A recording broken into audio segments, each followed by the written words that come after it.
Hi, I'm Tom, founder of Demand Genius and host of Demand Geniuses. This show is all about equipping B2B marketers with everything they need to convert demand to revenue. So please hit the follow button, it makes me really happy, and then enjoy the show. Hello and welcome to another episode of Demand Genius. I'm going to get straight in and introduce my guest for today, who is Danny Kirk. Rather than introducing Danny myself, I'm going to let Danny do it for you. Hey, Tom, thanks for having me on. My name is Danny Kirk, the founder of ReddiReach. We do AI search optimization and Reddit organic marketing for about 50 different 7 to 9 figure brands, helping them take advantage of Reddit's incredible organic marketing opportunities and also show up in AI search. But that's a little bit about me. Awesome. Well, look, thank you for coming on. And I know we reached out to you because I've been really keen for a while to have someone come on and tell us all about Reddit. It's something, so we're in the AEO space ourselves. I'm hearing constantly just how important Reddit is. And I can see it actually in the dashboards. So I know a lot of marketers out there keen to learn more about this. I guess before we get into it, it's always interesting to learn a little bit more about you. So obviously now running this agency, what kind of led you up to that point? And one thing that I always love to ask guests is if there's is there a step in your career that you would say was the most formative, like one where things seemed to click and you really felt like you started to figure out how the world works? Yeah, my background, I was a music major actually in college, from a family of musicians, no formal education in business, but stumbled into some startups about 15 years ago, grew a SaaS company for 5 years, learned a lot of hard lessons from that. I would say once I first started turning those hard lessons learned, which felt like failures at the time, into standing up and trying again, that's the point at which things really started to click and take off. Nice. Yeah, I think it's funny. There's two trends that seem to go through some of the kind of really cool people that I've been able to speak to here. One is none of them just did like an MBA or like studied marketing at university. I don't think I've had anyone yet who said they did a marketing degree. It would actually be fascinating if someone did.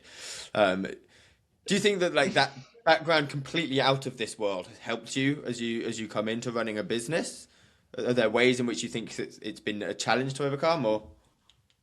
Yeah, I think that maybe the learning curve was steep, but I think it's probably steep for everyone. I think that what's unique about it to the people that have taken a path of not formal education, I think that you bring an outsider's perspective to it. So a lot of the times you're able to break through some kind of standard barriers just because you're not thinking about them. You're thinking about other things. Now, that's not to say you won't run into other barriers. They do exist, but the kind of standard, you know, even like the idea of like, oh, don't start your first, don't even try, go join a big company for a decade and work for somebody else, and then go take all those lessons learned. It's like, well, if you didn't know any better, you would just go start a company.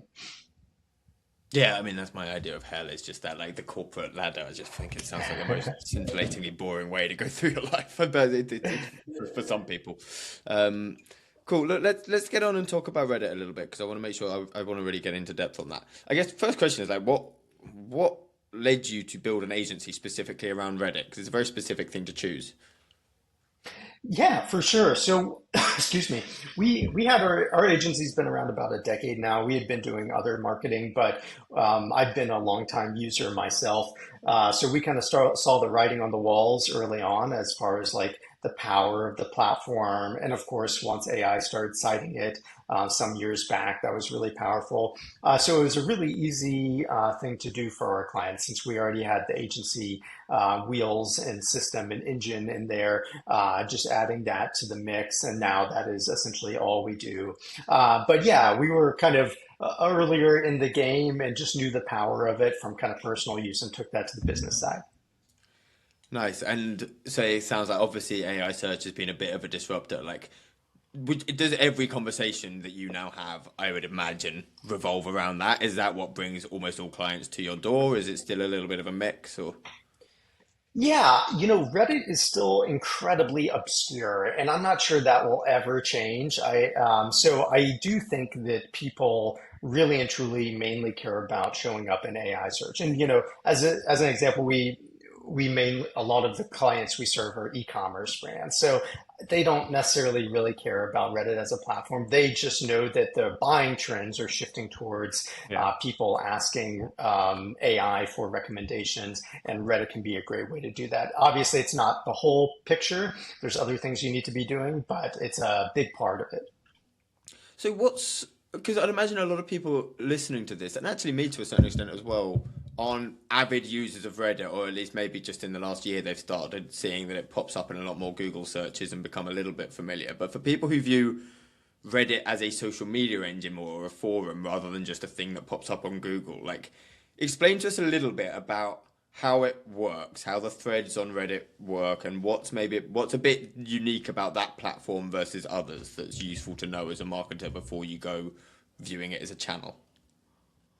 Yeah, so what's unique about it? A couple different things. It's an open platform. You actually don't even need an account to go in and view the content and scroll and check out the subreddits, which I think is pretty cool. Of course, if you want to interact more, like upvoting and downvoting and commenting, you do need an account.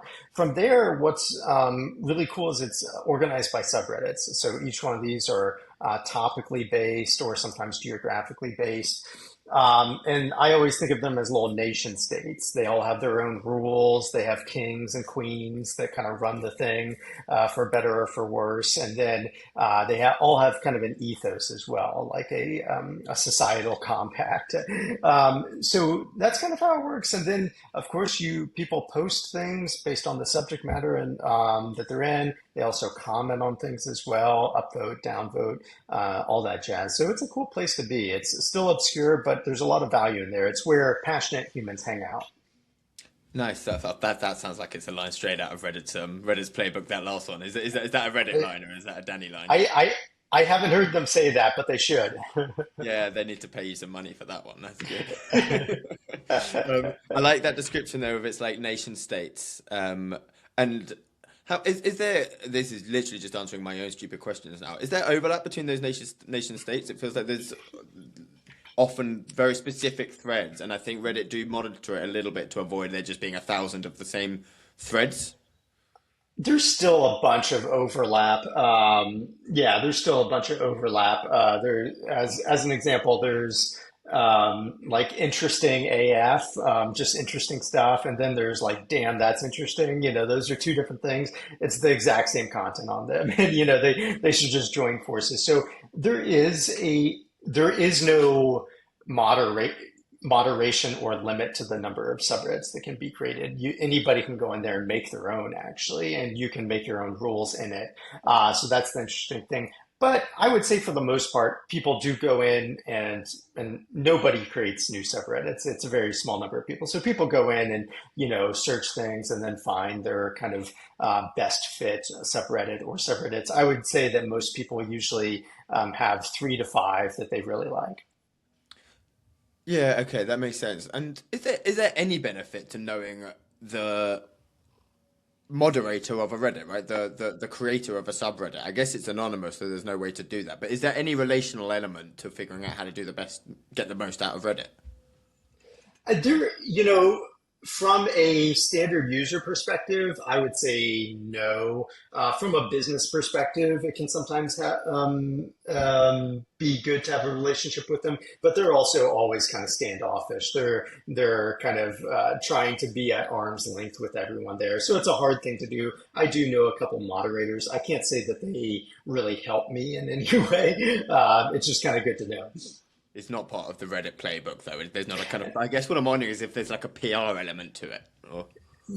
No, not really. And actually, a couple days ago, Reddit changed their rules, and they're actually becoming more strict on moderators because they realized they were giving too much power to this tiny group of people that kind of some of them manage, like multi-million person subreddits, and it's just like two people doing that, and they don't even follow their own rules sometimes, So Reddit is kind of starting to go a little bit more in this way of democratizing that and kind of being a little bit stricter on their moderators.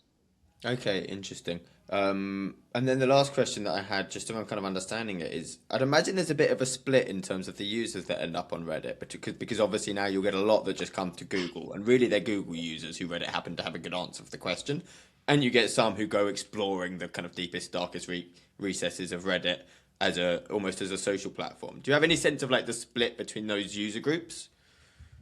Yeah, I would say, yeah, it's very binary. You either use it every day or you don't even have an account and you just follow Yeah. Google links. I would say a very small group of people are active users. But then what's really powerful about it is that now everyone is becoming a user yet again with AI citing it.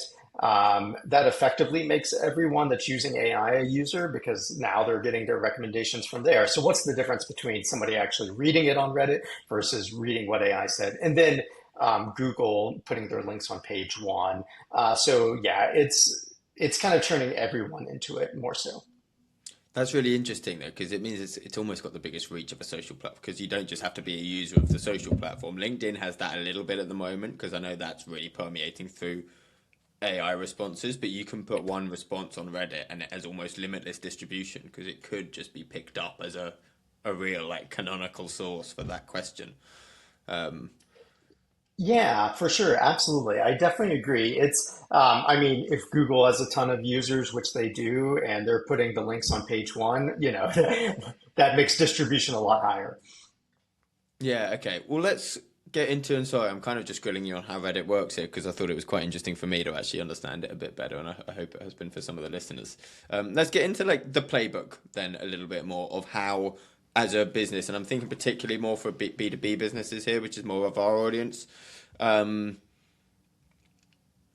if I'm a B2B business coming to you and I'm like, okay, I know I need to get started with Reddit, um, how do I start? What would you typically say to answer that question, right? Like talk us through how you ramp up in a way that is going to be effective.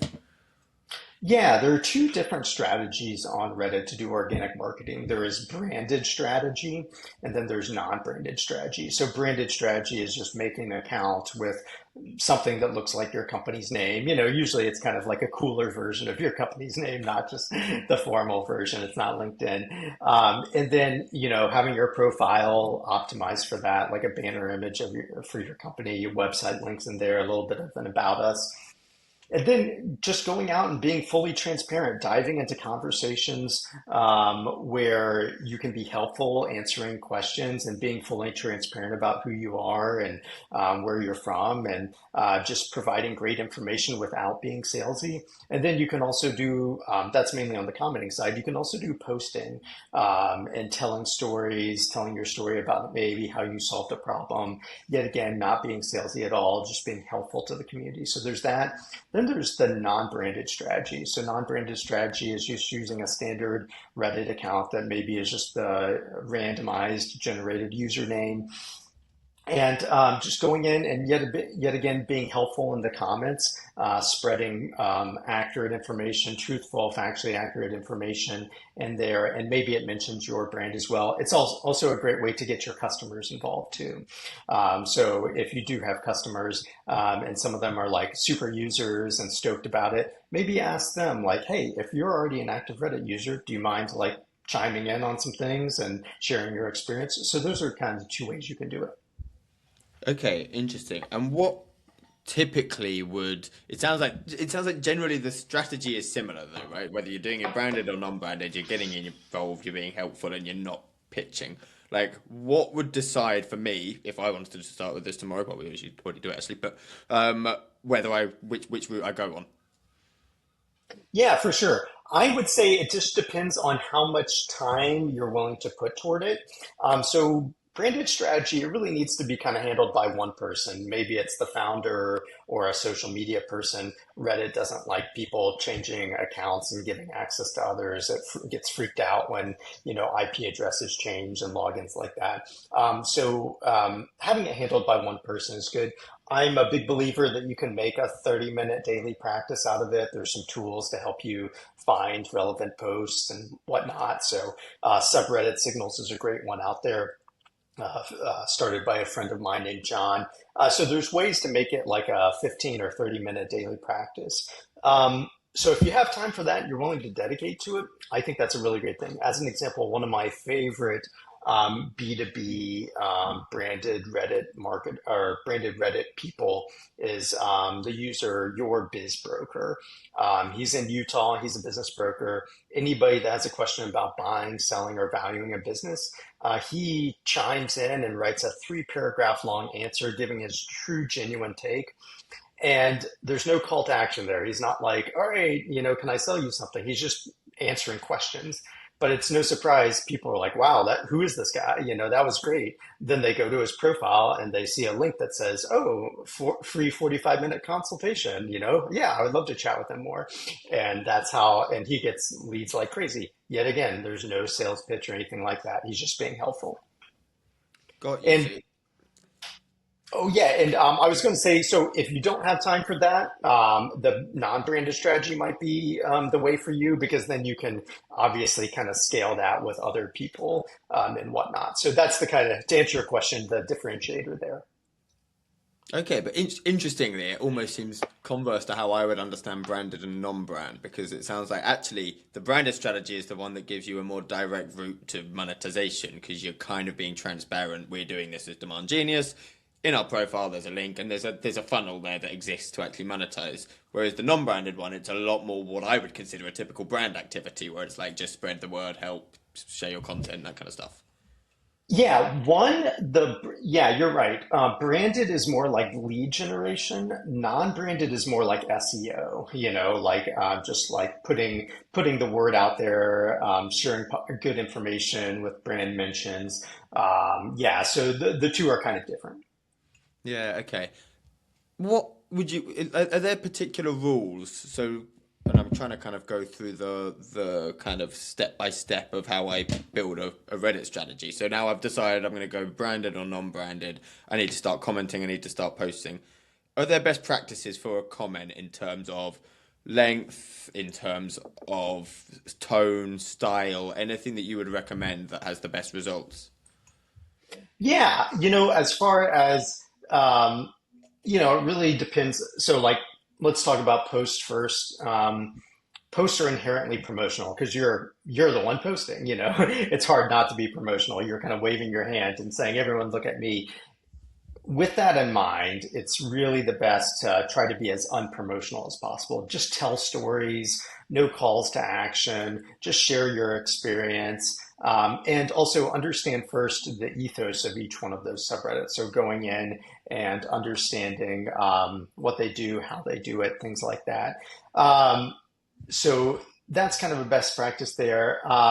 Posts are usually longer than comments. Comments, it's often best to keep them to like 2 to 5 sentences type of thing.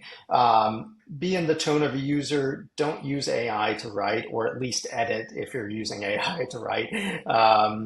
Yeah, be genuine, be helpful. All those rules apply. Nice. And is there on posts? Is there anything that you've seen any trends that you've seen in terms of what gets a post to really take off? There are a ton of a ton of things out there. My buddy John, who founded subreddit Signals, also has another tool called Mochi Social, Mochi social.com. It helps you make posts based on data from other ones that also checks the rules of the subreddit and whatnot to helps them kind of go viral. So. Yeah, too much to explain probably in this conversation, but there are tools out there that can kind of analyze what's currently working well and what topics work well. Okay, but it tends to be quite topical rather than any like optimization hack or anything like that. I would say topical. Yeah, each subreddit has its own what works well. Something that works well in one won't work well in the other. So there's nothing that you could say that would be overarching with all of them, besides the fact that it should be helpful and try not to be promotional. Okay, that makes sense. And then I want to move on to the kind of evil marketer business person in me is now thinking, okay, like we've built up this habit, we're commenting lots, we're starting to build more engagement. What do you see brands generally do to start monetizing that, right? Because ultimately that's the goal. Yeah, absolutely. So, the favorite brands that I'm seeing out there that are doing that are doing both strategies actually.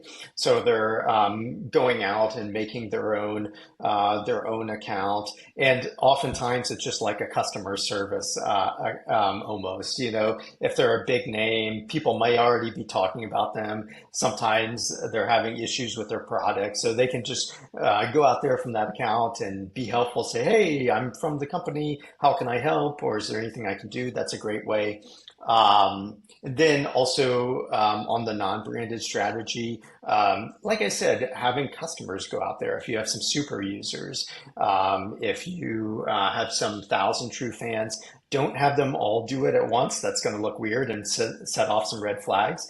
But just maybe ask a few every month to, hey, if you are already a user on the platform and you use it a lot, do you mind sharing your experience, or do you mind commenting on some posts that are about us, things like that?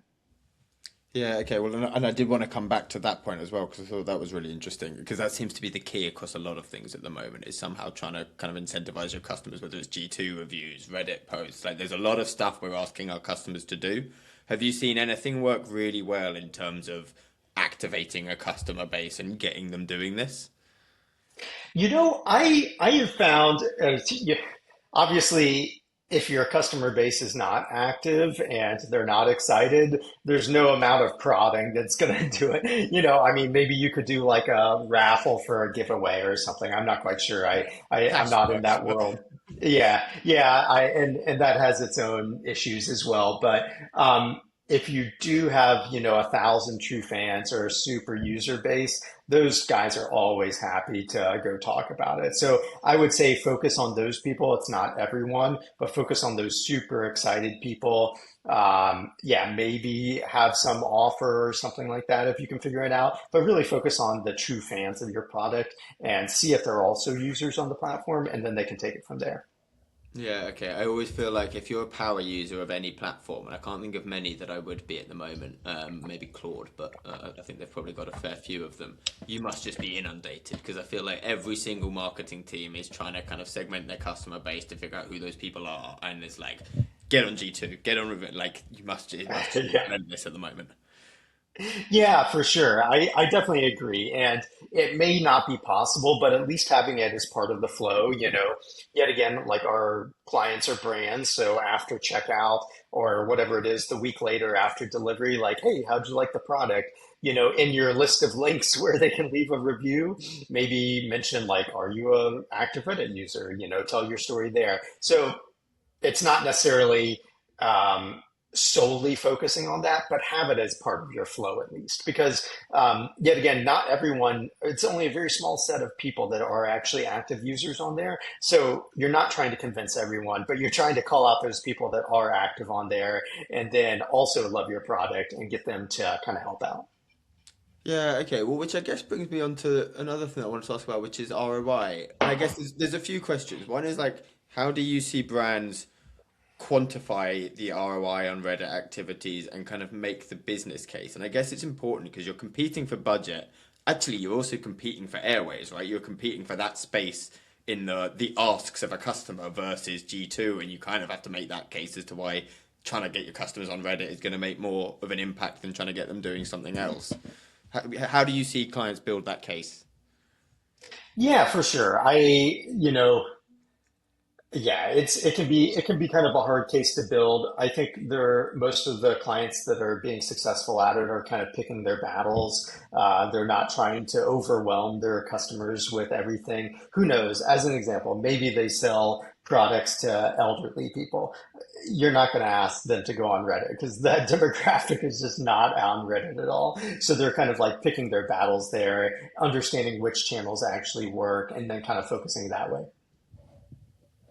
Okay. Yeah, I mean, we get the same thing with AI search as you get. I get some clients come to us and they're like, "Oh, I've been told that I need to get us showing up on AI search." And I ask, "Okay, who do you sell to?" It's like, "Oh, 70-year-old grandmas." Like, right, yeah, okay, Yeah, no, that's what we do, and I don't think you need to do that. Like, yeah, not all channels are created equal, that's for sure. Yeah, I certainly agree. I'm a big believer in telling people no about those sorts of things. I think most companies probably have like two to three channels that actually move the needle for them, and most everything else could maybe be ignored. Yeah, for sure. I guess probably a way a lot of people are built when people are thinking about the ROI, I'd imagine a lot of it does come back to the AI search thing now, though, because that's what's kind of driven this recent surge in interest. Is that what you see for clients, or?